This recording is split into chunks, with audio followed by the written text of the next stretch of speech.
بسم اللہ الرحمن الرحیم۔ قربانی ایک مالی اطاعت ہے جو صاحب نصاب مسلمان پر واجب ہے۔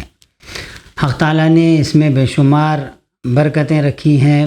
بہت سے اس کے فوائد ہیں۔ احادیث شریفہ میں بے شمار فضائل بیان ہوئے ہیں، جیسے جس گھر میں قربانی دی جاتی ہے اس گھر کا آفات و بلیات سے محفوظ ہو جانا، قربانی کے جانور کے ایک ایک بال کے عوض ایک ایک نیکی، قربانی کے جانور کا روز حشر صاحب قربانی کے لیے سواری بننا وغیرہ وغیرہ۔ اسی وجہ سے ماہ ذی الحجہ کا چاند طلوع ہوتے ہی صاحب نصاب مسلمان یہ سعادتیں حاصل کرنے کے لیے اور قربانی کی برکتیں حاصل کرنے کے لیے اس کی طرف راغب اور متوجہ ہو جاتے ہیں۔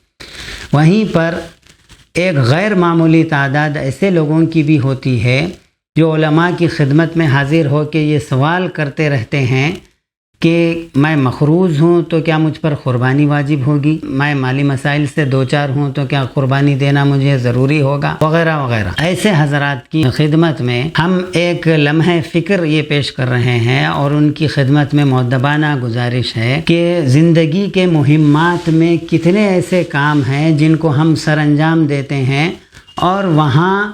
کوئی اس قسم کے سوالات پیدا نہیں ہوتے، چاہے وہ بیوی بچوں کی مناسب و نامناسب فرمائشیں ہوں، چاہے وہ شادی بیاہ کے بیجا رسومات ہوں، جمعگیاں ہوں یا برتھ ڈے پارٹیز ہوں۔ وہاں آدمی کو کبھی یہ خیال پیدا نہیں ہوتا کہ میری حیثیت ہے یا نہیں ہے، میری گنجائش ہے یا نہیں ہے، بلکہ وہاں تو وہ اپنی عزت نفس کا مسئلہ بنا کر، اپنی انا کا مسئلہ بنا کر، اپنی عظمت و شان کا مسئلہ بنا کر حیثیت سے زیادہ ان کاموں کو انجام دیتا ہے جس کی اسے ضرورت بھی نہیں ہوتی۔ وہاں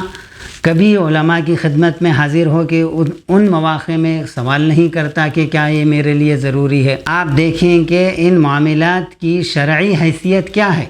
بہت سے کام اس میں ناجائز ہوتے ہیں، بہت سے کام مکروہ ہوتے ہیں، بہت سے کام حرام ہوتے ہیں۔ تو ان ناجائز، حرام اور مکروہات کو ہٹا بھی دیں تو بھی ان رسومات اور ان تقاریب کی حیثیت فرض واجب تو دور کی بات ہے، مستحب کی حیثیت بھی مشکل سے حاصل ہوگی۔ تو جب ہمارا طرز عمل یہ ہو گیا کہ ہم ایک دنیاوی تقریب کو منانے کے لیے ہم اپنی حیثیت نہیں دیکھتے اور شرعی حکم اس میں نہیں دیکھتے، وہاں ہماری صاحب استطاعت ہونے نہ ہونے کا سوال پیدا نہیں ہوتا، تو پھر ہمیں در حقیقت جائزہ لینے کی ضرورت ہے اس بات کی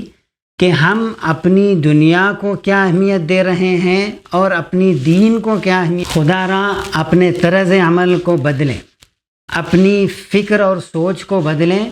کہ اس باب میں جیسی فضیلتیں ہیں وعیدیں بھی ایسی ہی شدید ہیں کہ نبی اکرم صلی اللہ علیہ وسلم نے ارشاد فرمایا من وجد ساعة فلم يضحي فلا يقربن مصلانا، کہ جو شخص گنجائش کے باوجود،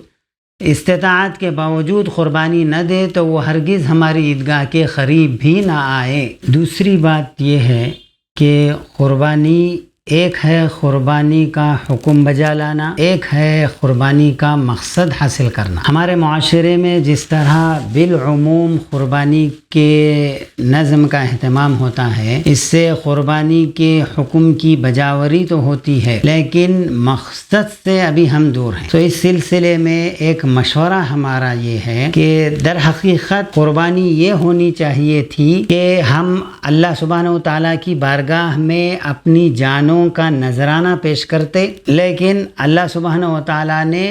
جانوروں کو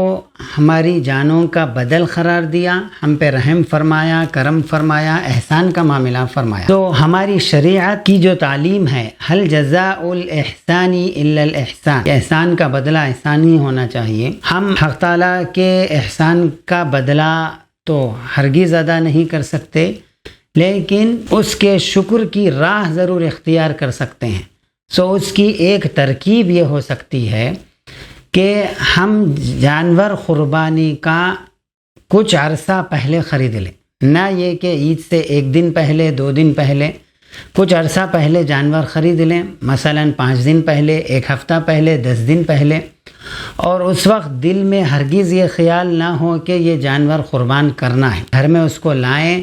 اس کے کھانے پینے کی اشیاء کا اہتمام کریں، بنفس نفیس خود اس کے رہنے کی جگہ کا اہتمام کریں، اپنے ہاتھوں سے اس کو چارہ دیں، اپنے ہاتھوں سے اس کو پانی پلائیں۔ حق تعالیٰ نے انسان کی فطرت ایسی بنائی ہے کہ یہ سب کام کرتے کرتے آدمی کو اس جانور سے مانوسیت حاصل ہو جاتی ہے، محبت اور الفت کے جذبات وابستہ ہو جاتے ہیں۔ اس دوران کبھی دل میں یہ خیال نہ لائیں کہ اس کو ذبح کرنا ہے عید کے دن، اگر خیال آ بھی جائے تو اس کو دفع کریں، لیکن اس کے دیکھ ریکھ کا اہتمام کرتے رہیں، اس کے کھانے پینے کا، اس کی رہائش کا، اس کو چارہ ڈالنے کا اہتمام کرتے رہیں، حتیٰ کہ عید کے دن تک اس سے ایک تعلق دل سے اس جانور سے پیدا ہو جائے گا، محبت اور الفت کے جذبات وابستہ ہو جائیں گے۔ اب جب عید کا دن آئے گا تو بجائے اس کے کہ اس کو ذبح کرنے کے لیے کسی عالم دین کو، کسی حافظ صاحب کو، کسی امام صاحب، مولانا صاحب کو بلائیں، اپنے ہاتھوں سے اس کو ذبح کریں۔ یقیناً اب آپ کے ہاتھ کانپیں گے، آپ کا دل گوارا نہ کرے گا، آپ کی آنکھیں یہ منظر دیکھنا نہیں چاہیں گی، اور بہت ممکن ہو جب اس کی بریانی بنے آپ سے نوالا اٹھایا نہ جائے گا، لیکن اس کی فضیلت کچھ اور ہوگی، کا اجر و ثواب کچھ اور ہوگا، اور یقیناً بڑی حد تک مقصود قربانی آپ حاصل کریں گے، اس لیے کہ یہاں آپ کی محبت قربان ہوگی، بنسبت اس کے کہ جو قربانی کا رواج ہمارے معاشرے میں رائج ہے اس میں مال قربان ہوتا ہے، محبت قربان نہیں ہوتی۔ اس طرح کا اگر اہتمام کریں تو محبت کے جذبات اس میں قربان ہوں گے اور قربانی کا مقصود اس سے حاصل ہوگا۔